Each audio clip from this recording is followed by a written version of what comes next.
They told me my father died saving me.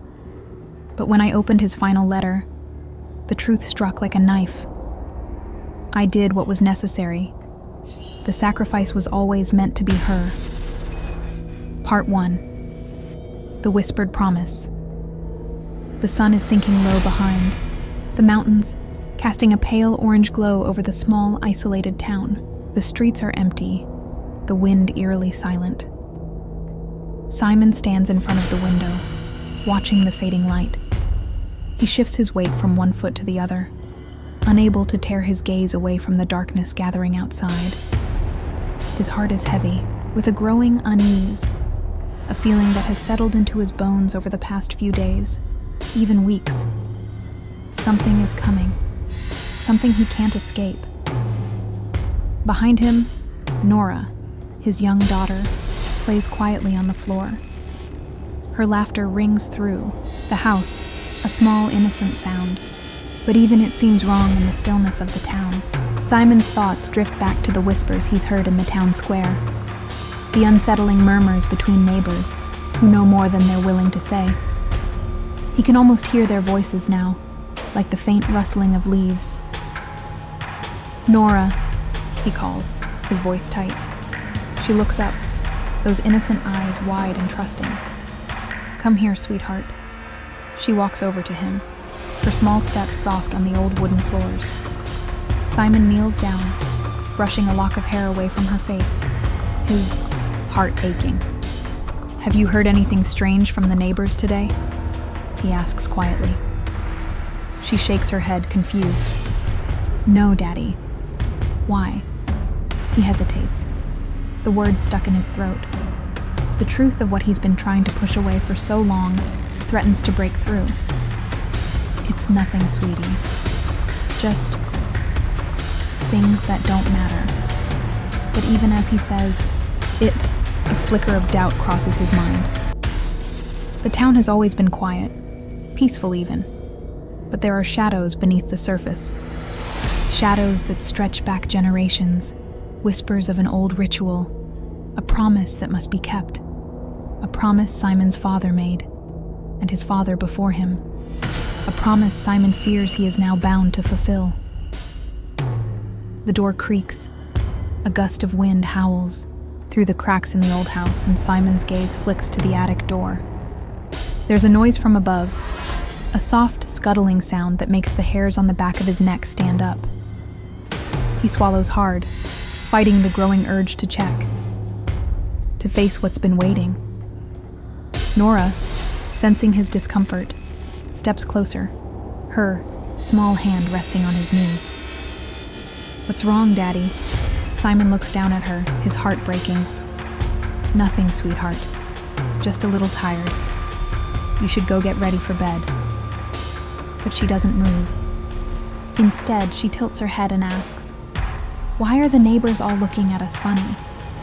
They're whispering, aren't they?" Simon's stomach churns. He can't look at her. Not now. Not when the truth is so close. He presses his hand to his forehead, trying to steady his breathing. "I don't know," he lies, his voice unsteady. "Maybe they're just curious." But even as the words leave his mouth, he knows they aren't true. The whispers have been growing louder, the looks more pointed.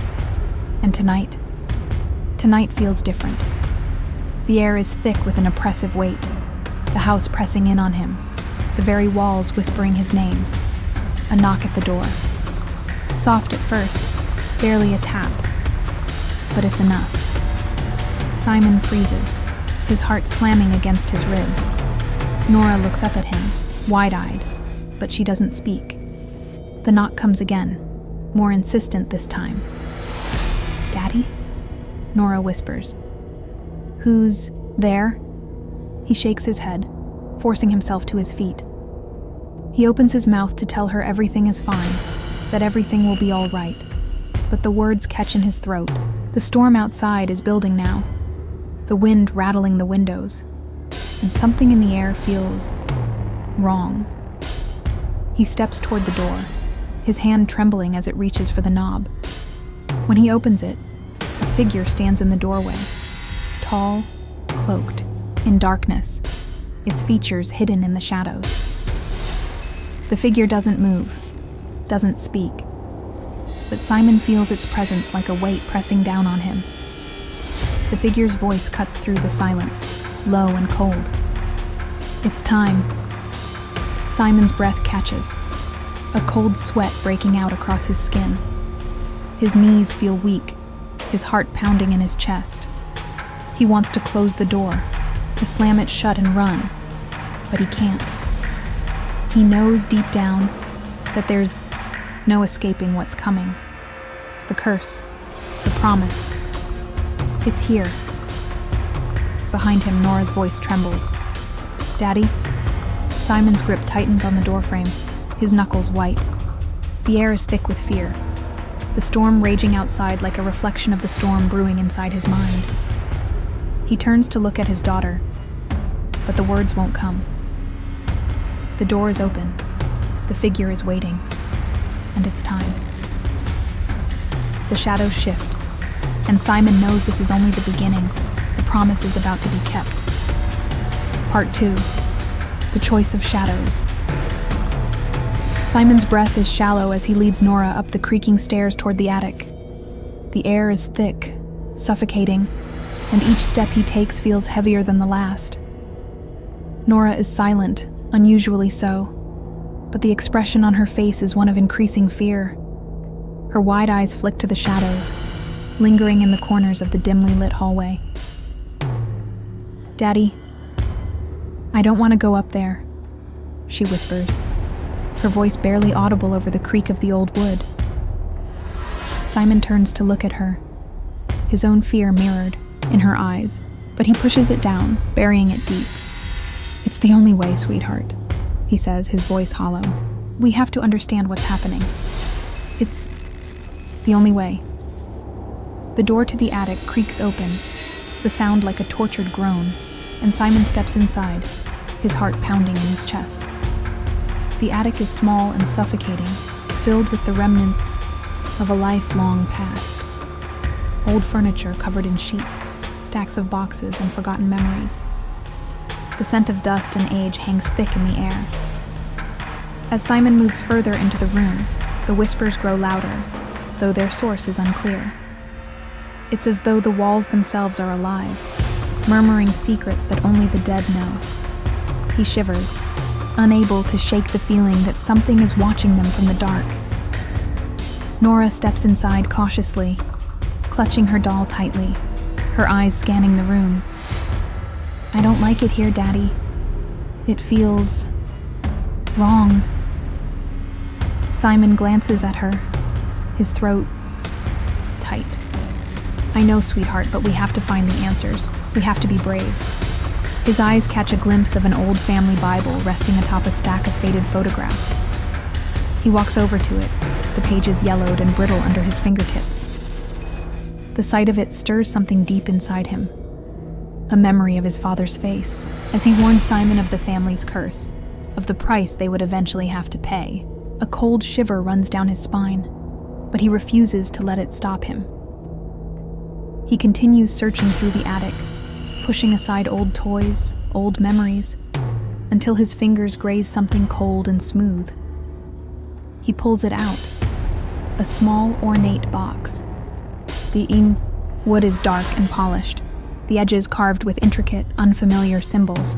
The moment Simon touches the box, he feels a strange warmth seep into his palm, and his heart skips a beat.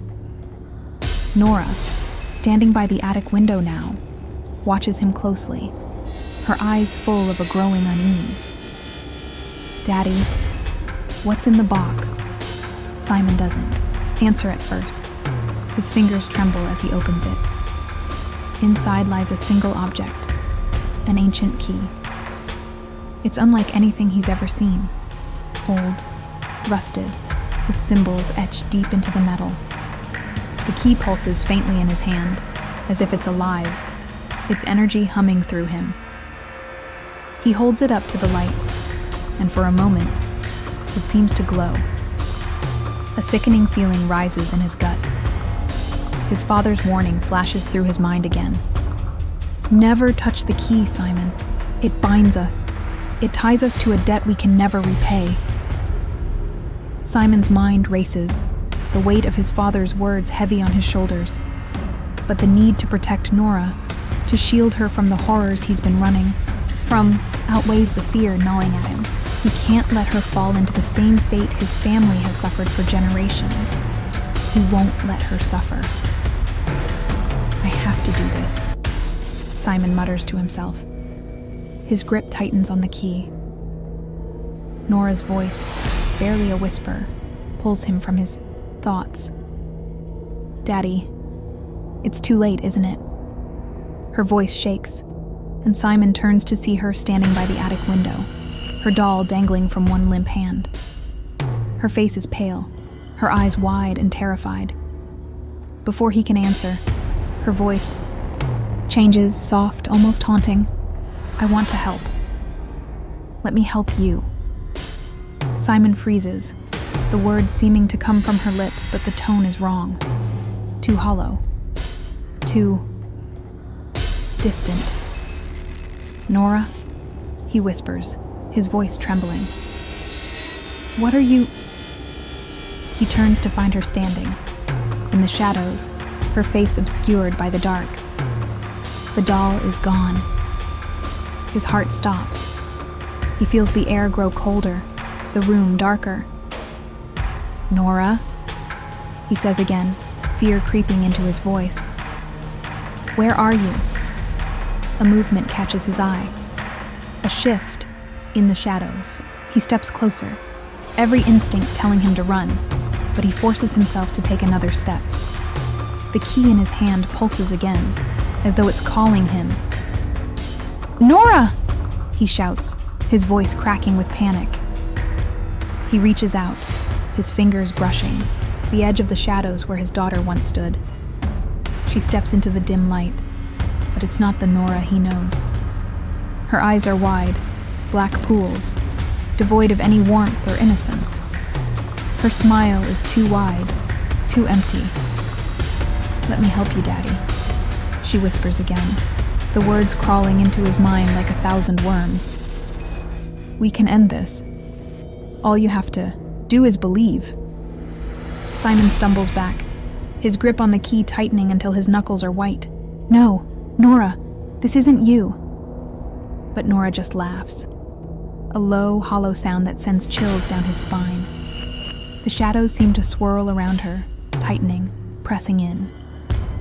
It's too late for that, Daddy. The air grows thick with tension, suffocating, and Simon can feel the weight of the decision bearing down on him. The key in his hand vibrates, as if urging him to make a choice. The door to the attic creaks open behind him, and Simon turns to see a dark figure standing in the doorway. Another shadow, taller, more menacing. The figure's eyes gleam with the same emptiness as Nora's, and its voice is a whisper in the air. You know what you must do, it says. Simon's hands shake as he clutches the key. The room feels smaller now, the walls closing in. The choice he must make is clear. Leave the town, risk whatever hunts them, or fulfill the terrible bargain his father made long ago. But in his heart, Simon knows there is no escape. Part 3. The Vanishing Light. The storm outside howls like a beast, the wind slamming against the windows, rattling the house to its very foundation. Simon stands by the window, watching the violent gusts rip through the night.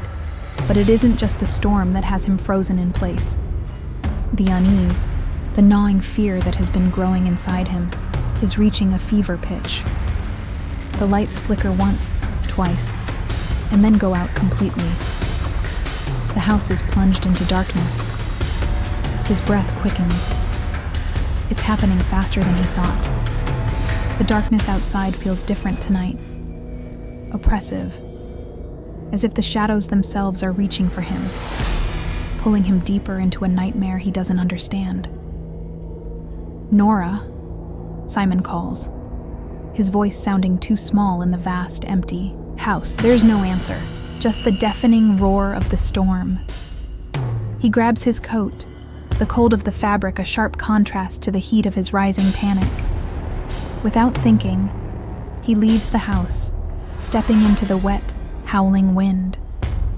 He can't explain why, but something is pulling him toward the church. The town is eerily still as he walks down the deserted streets. The storm rages around him, but the town is oddly quiet. No one is out, no cars, no sounds except the relentless battering of the wind. The houses loom in silence, their windows dark, and Simon swears he can feel eyes on him, hidden, watching. But when he turns, no one is there. When Simon reaches the church, the steeple looms above him, twisted and unnatural, bent at an impossible angle as if the storm itself had tried to break it, but failed. The church has stood for centuries, but tonight, it feels like an ancient thing on the brink of collapse. The dark shape of it dominates the square, its presence like a weight pressing down on Simon's chest. He walks up the stairs, his footsteps echoing in the stillness, and as he approaches the door, it creaks open on its own. Inside, the air is cold, damp, and thick with something unnatural. The flickering of the candles on the altar casts long shadows, and the entire room feels suffocating, as if it's closing in on him. Simon's heart races as he steps forward, the floor creaking under his weight. His hand brushes the rough stone walls, feeling the strange symbols carved into the surface. Each step feels like a struggle, the atmosphere pressing down on him harder with every move. He reaches the altar, his eyes drawn to it despite his fear. The altar is covered in a blood-stained cloth, the dark red splotches soaking into the fabric like an old wound. The symbols etched into the stone beneath the cloth pulse faintly, and Simon's stomach turns. The altar seems to breathe, as if it has a life of its own. A sudden noise makes him freeze. A man steps from the shadows. He's older, his face worn, haunted. His clothes are tattered, and his eyes are wide with a mix of fear and something darker, desperation. The man's voice is hoarse, as if he hasn't spoken in years. "You shouldn't be here," the man says, his voice trembling. "You don't understand what you're dealing with. This town, this curse, it's been here long before you, long before me. It's in our blood." Simon's mouth goes dry, his heart pounding as the man steps closer, his movements jerky and disjointed. "My name's Thomas," the man continues. "I've been where you are. I made the choice. And now I have to live with it. The sacrifice. It's the only way to stop it. To stop them." Simon's mind races, the words washing over him like ice water. "Sacrifice?" he whispers, though he already knows what the man means. "What do you mean?" Thomas looks around, his eyes wide with panic. "The darkness. It comes for us. It'll destroy everything, all of us, if we don't give it what it wants. It's been like this for generations. You have to understand. If you don't give them what they want, the whole town will burn." A sickening realization dawns on Simon. He looks at the altar again, its dark presence towering over him, beckoning him to make a choice. "I have to do this? For Nora?" Thomas nods grimly. "The price is steep, but it's the only way. You'll save the town, but you'll lose everything." Simon's pulse quickens. His eyes flicker too, the blood-stained cloth. The symbols pulse again, and he can feel it, the weight of the decision pressing on him like a stone. He can't believe this. He refuses to. There must be another way. Suddenly the lights in the church flicker, the candles sputtering, out. The air grows heavy, suffocating, and Simon's heart races in his chest. A voice, faint at first, calls his name. "Nora?" Simon whispers, his voice trembling with fear. "Nora, where are you?" But then, from the darkness, he hears her voice again, "Daddy?" Simon's blood runs cold. Her voice, so familiar, yet wrong. There's a sharpness to it, an eerie, unnatural quality that sends a shiver down his spine. It's not Nora's voice. Not really. "Nora?" Simon calls again, stepping forward into the darkened church. His pulse is loud in his ears, and the air feels thick with dread. "Nora, where are you?" The voice comes again, this time closer, but something is horribly wrong. It's like an echo of her voice, twisted, mocking. "I'm here, Daddy." The voice whispers from the far corner of the church. "I'm waiting. Come closer." Simon's eyes dart to the shadowy figure in the corner. It's too dark to make out her features, but the shape is unmistakable. Nora. But as he steps closer, he feels a cold draft swirl around him. The floor beneath his feet groans, as if the church itself is alive, its very foundation shifting with a life of its own. He holds out his hand. "Nora?" he calls again, his voice cracking. And then, the lights cut out completely. Total darkness. From the shadows, he hears her voice one last time. Cold, distant, and hollow. "Daddy, I'm not here anymore." Part 4. The Ties That Bind. Simon's hand grips the doorknob, his heart pounding in his chest. The air around him feels thick, suffocating, as if something is pressing against him from all sides. The house, once familiar and safe, now feels like a prison, its walls closing in on him with every passing second. He steps inside, and the first thing he notices is the silence. It's too quiet. The house, which should be echoing with the sounds of wind and rain, is eerily still. No creaks in the floorboards, no whispers of the storm outside. Just silence. The hairs on the back of Simon's neck stand on end. And then he sees her. Nora stands in the living room, her back turned to him. Her figure is a silhouette against the dim light coming from the window, but it's not her appearance that makes his stomach drop. It's the way she stands, stiff, like a puppet with invisible strings pulling her. "Nora," Simon calls softly, but his voice trembles. She doesn't move. The silence stretches, unbearable. He steps forward, each footfall heavy, like he's walking through thick mud. His breath catches in his throat as he approaches her, a sense of dread creeping up his spine. "Nora?" he says again, louder this time. "Look at me." She slowly turns, her eyes empty, hollow, like two dark wells that he could fall into and never escape. Her gaze locks with his, but there's nothing in her eyes. No recognition, no warmth.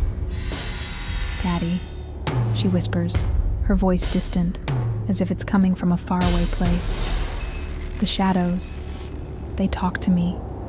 They want me to join them." Simon's chest tightens. This isn't his daughter. It can't be.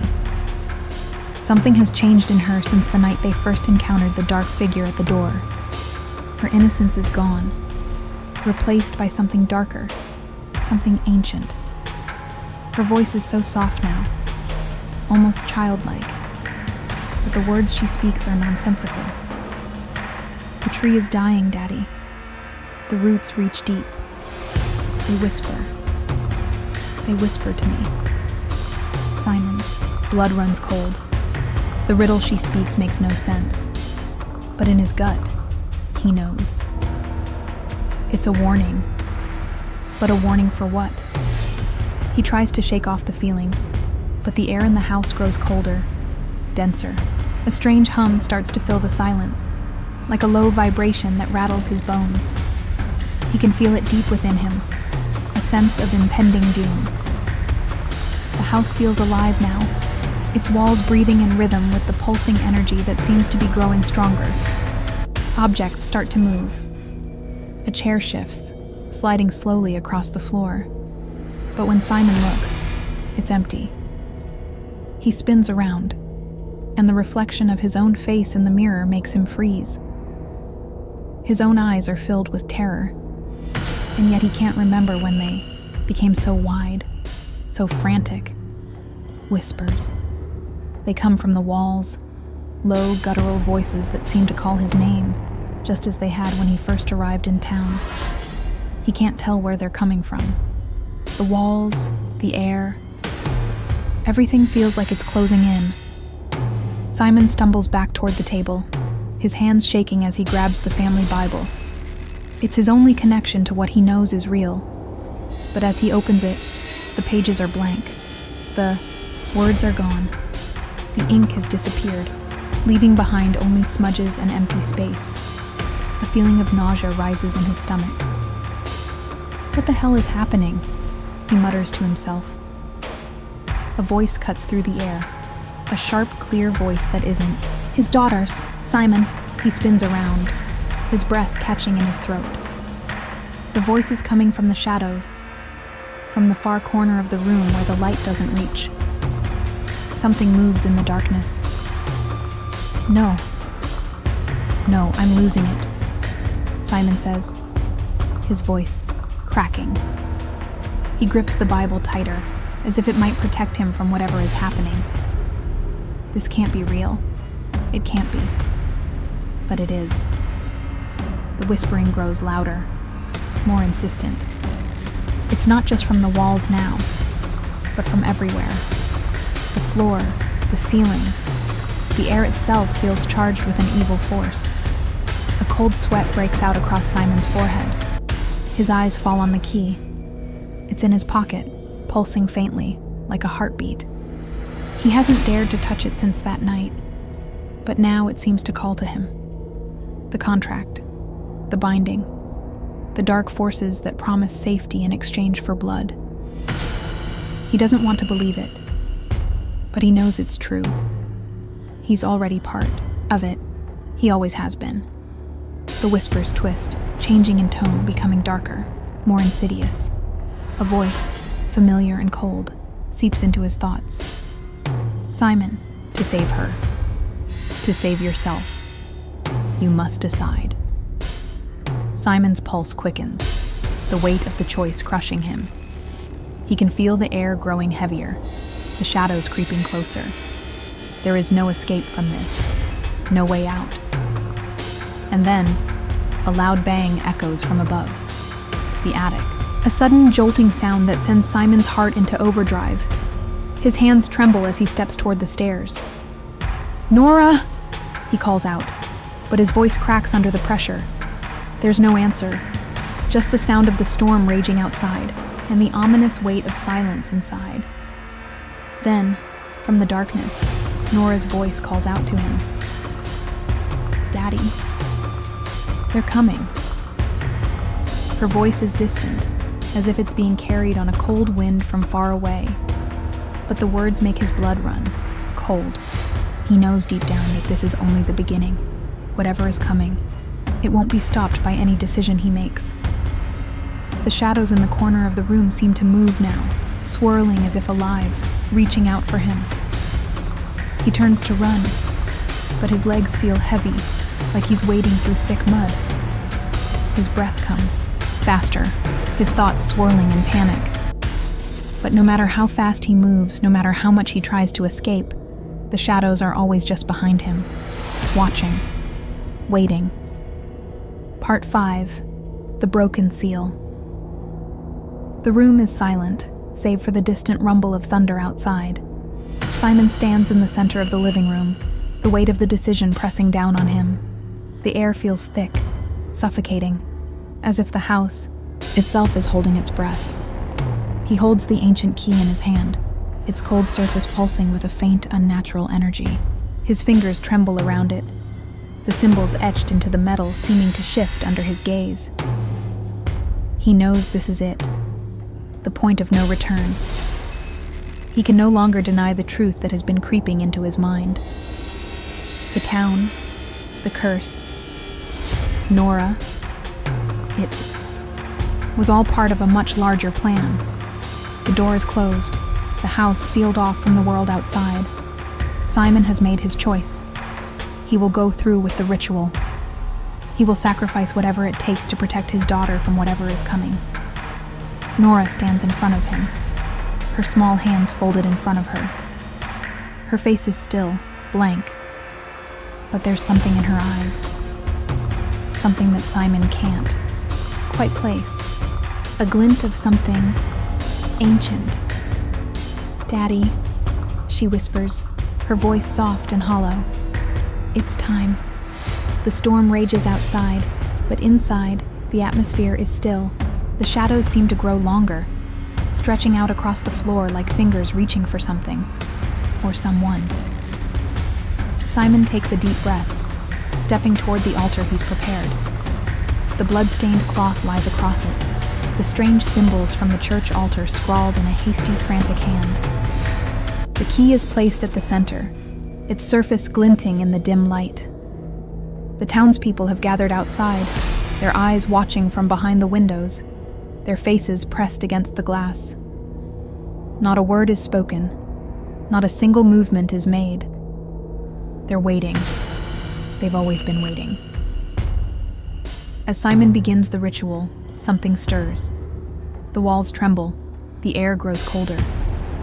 The sound of whispers, low, guttural, incomprehensible, fills the room, seeming to come from all directions. Simon's breath catches in his throat. The house is alive. No, it's worse. It's being fed. The shadows in the corners of the room writhe like living things, swirling and twisting, taking shape. He can't stop now.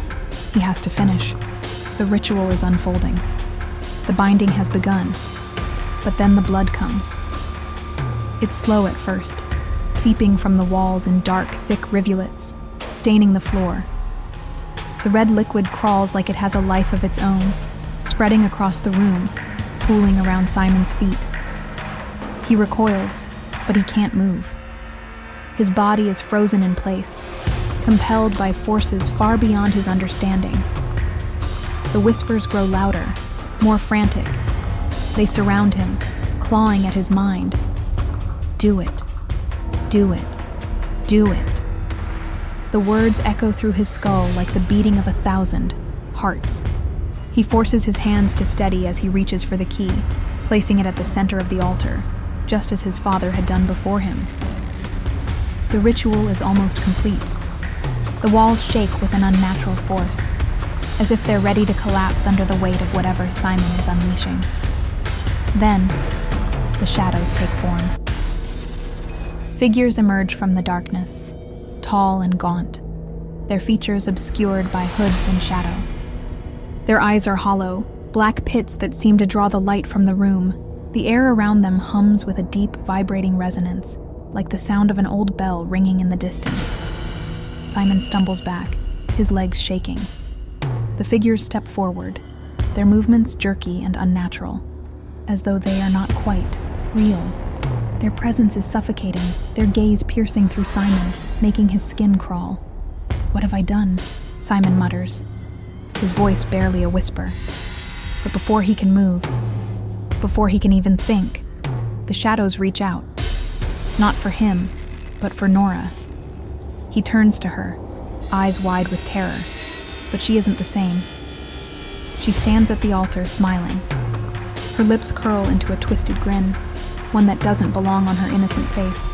The eyes that once held warmth now gleam black, empty, like two coal pits staring into the depths of his soul. "It's too late now, Daddy," Nora says, her voice an eerie echo of itself, distant and cold. Simon's heart stops. The shadows close in, surrounding Nora, but she doesn't resist. She doesn't even flinch. Her smile widens, her eyes glowing with a malevolent light. Simon takes a step forward, his legs heavy, his heart racing. But something pulls him back. The shadows are everywhere, now in every corner, pressing in from all sides. This isn't just a curse, Simon realizes. It never was. The town, The people, the rituals, the promises. None of it was random. They were always part of the plan. Nora, his daughter, the one he tried to protect, is not the victim. She's the vessel, the key to unlocking something far worse than he ever could have imagined. No, Simon gasps, his voice cracking. No, I won't let you take her, I won't. But as his words falter, the room seems to warp around him, the walls bending and twisting. The shadows grow stronger, more solid. They have taken shape, and now they have come for him. The whispering begins again, this time louder, more insistent, drowning out everything else. Simon's mind is overwhelmed with images, flashes of memories, of his father's warning, of the people in the town. None of it makes sense anymore. The truth is too terrible to comprehend.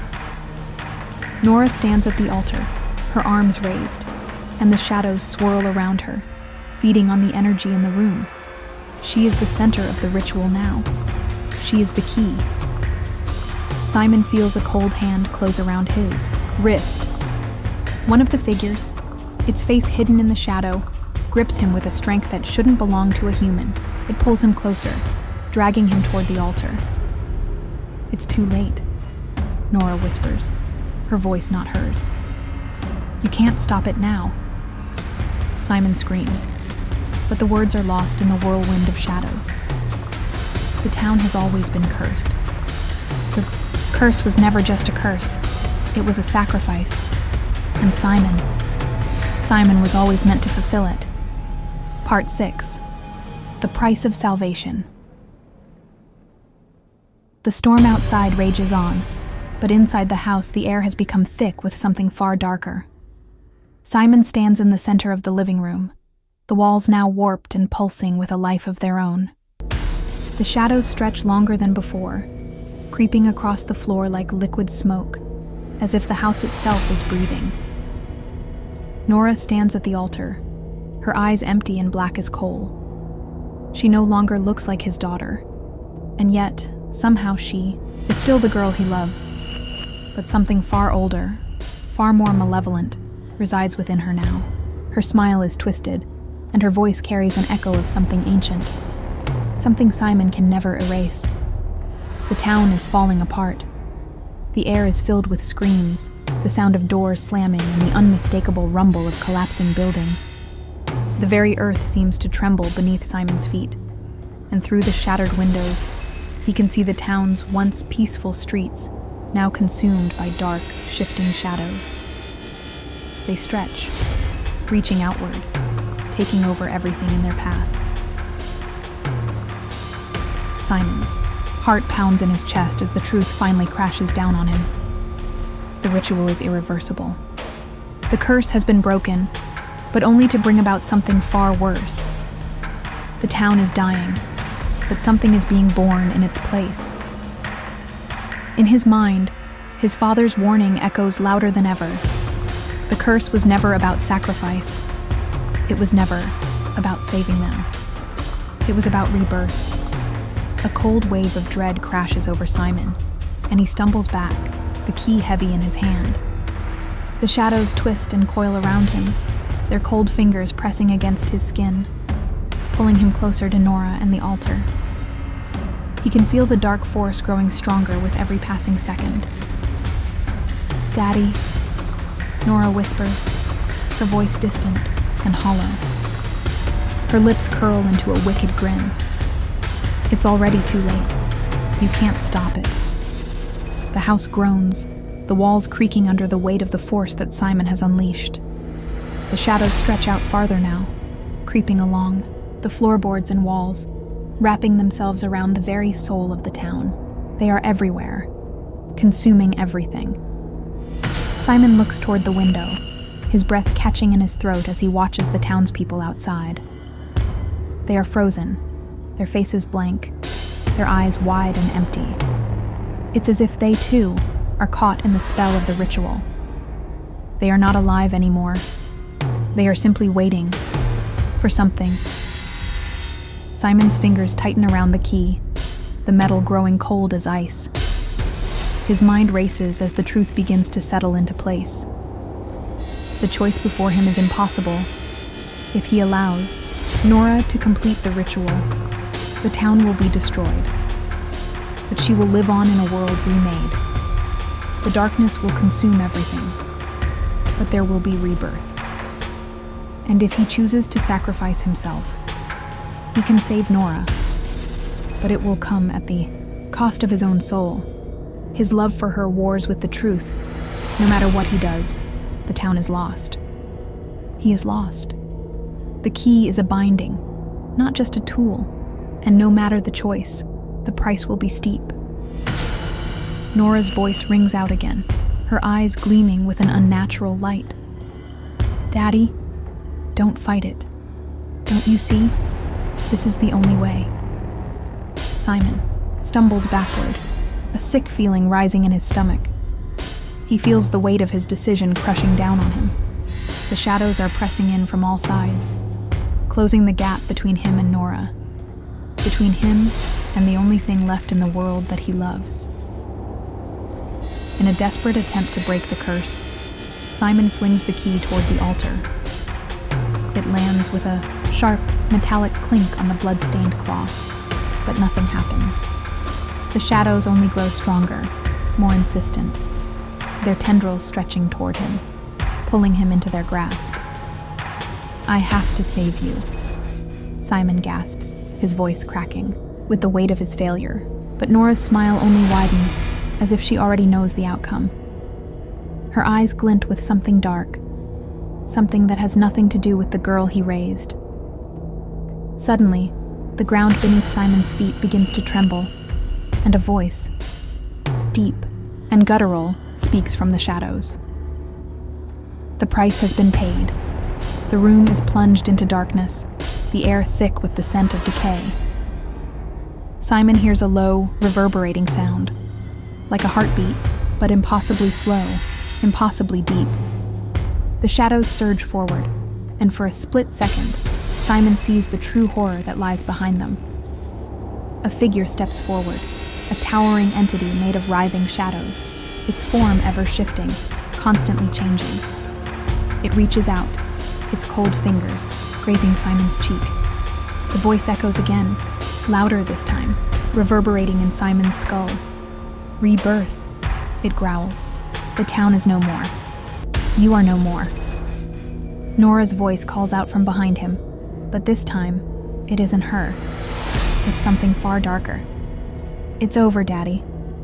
The darkness fills the room, and Simon is dragged into the shadows, his scream cut short by the overwhelming force that crushes him into the ground.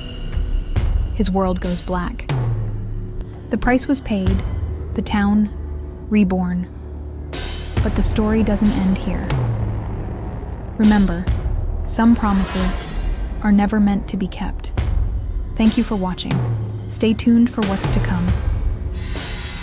Don't forget to like, subscribe, and hit the bell for more stories that keep you up at night.